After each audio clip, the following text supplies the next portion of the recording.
Salam alaikum. Penda Gueye, directrice Univers Lux.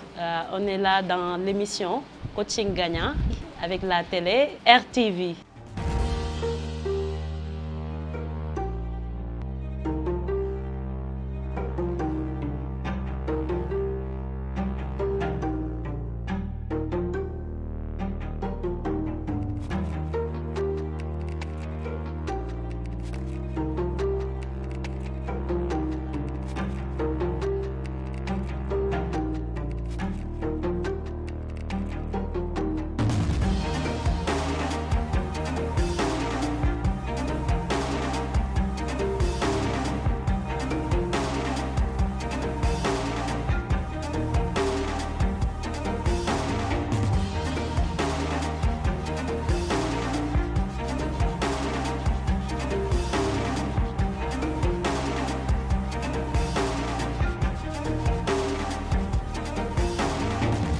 Voilà, Penda Gueye, une jeune fille nga xam ni ci banlieue bi la dëkk fa la juddoo fa la màggee ba fii may waxee ak yéen. maa ngi jàngee Parcelles aussi l'école privée Fat Dial fa laa jàngee jóge foofu dem université def licence 1 2 3 en commerce international. Maintenant comme on dit rek da ngay jàng dara parcourir ko et tout alors que amoon nga passion wu def dara maintenant.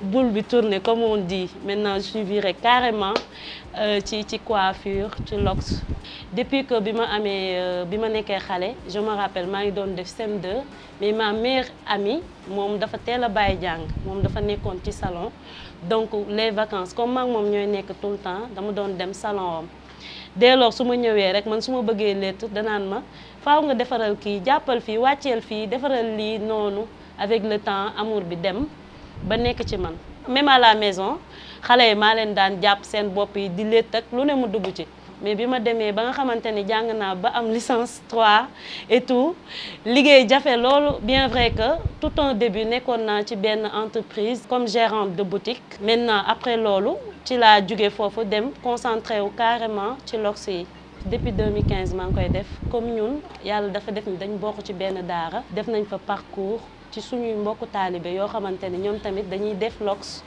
comme ñun dañ doon jàppante suñu biir jàpp mooy ku lay loxé en fait moom la ñuy woowee jàppal kii après keneen ki nga jàppal sa morom et tout mais avec le temps noonu ñu koy def ci daara ji ba nga xamante ni ñu man samay magu taalibe dem nañ ba tijji salon bi ñu tijjee salon man maa fa nekkoon ak ñoom ñuy liggéey avec le temps ñu dem ba en 2019 ci laa beru man liggéeyal sama bopp tuddee sama entreprise Univers Lux. Maintenant quand on dit lox dafa yaatu ci biir parce que lox déjà traitement de cheveux la à la base. Maintenant il y a des cystolox, il y a des baby lox, il y a des dreadlocks, il y a des microlox. Même les twistes vanille léegi dafa bokk ci lox parce que en fait traitement de cheveux la cheveux nappés. Dañuy def extension naturelle dañuy def extension mèche.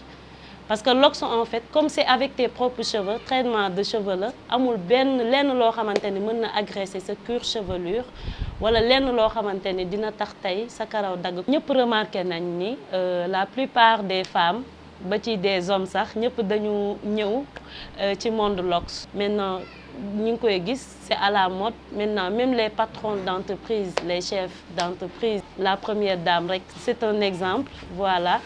moom tamit dafa def ay lox parce que dem nañ ba xam ne en fait ça nous appartient en fait les lox les lox c'est vraiment nous les Africains voilà parce que cheveux afro naturels même à la base comme je l'ai toujours dit hein les lox existaient depuis l'Égypte antique donc yàgg na ñun fii Afrique am nañ ay maamu ceddo yoo xamante ni depuis très longtemps ñoom moom lañ doon def sistalox yi voilà yu sew yi brun yi donc ça existait depuis longtemps. Maintenant il y a une différence, il y a une petite différence entre les lox et les rasta.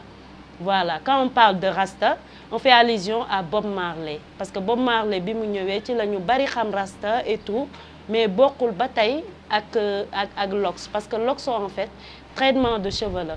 dañ naan la boo ñëwee def installation tel moment da ngay ñëwaat def resserrage parce que dañ lay suivre à long terme alors que bu fekkee rasta en général dañuy gis ni ñi nga xamante ne moom dañ koy def après dañ koy bàyyi noonu mu màggal boppam forme bu mu jël parce que d'habitude dañ naan c'est un peu spirituel c'est spirituel même voilà de bàyyi noonu sa karaw ni muy kii njoñee noonu nga bàyyi ko noonu et tout.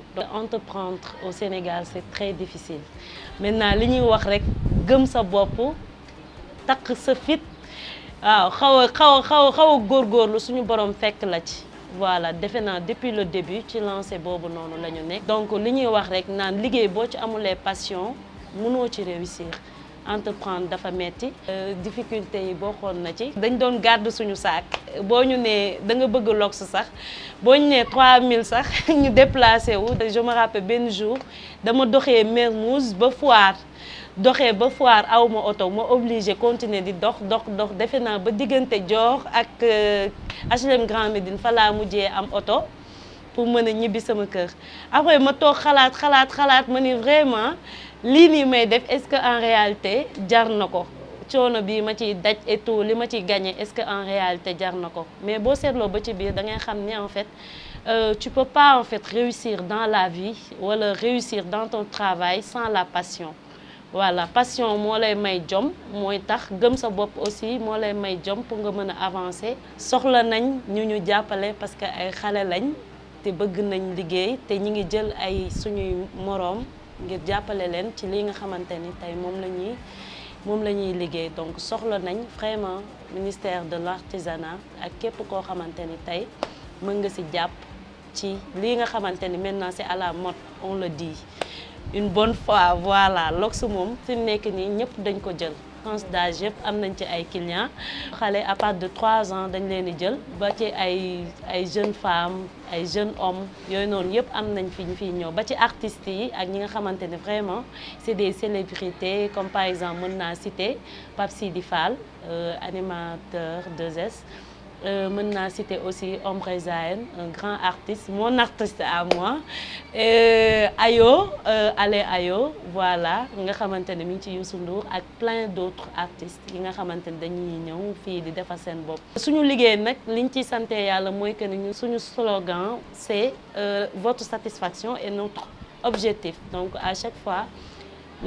satisfaire le client ñun moom moo ñuy tax a jóg en fait. les prix varient selon la taille des locks c'est à partir de 30 000 jusqu'à 120 000 avec tes propres cheveux.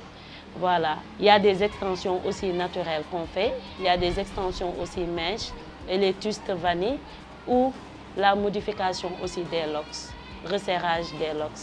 Nous sommes au Parcelles Assainies, unité 12, près de l'école Les Scientifiques, numéro 045.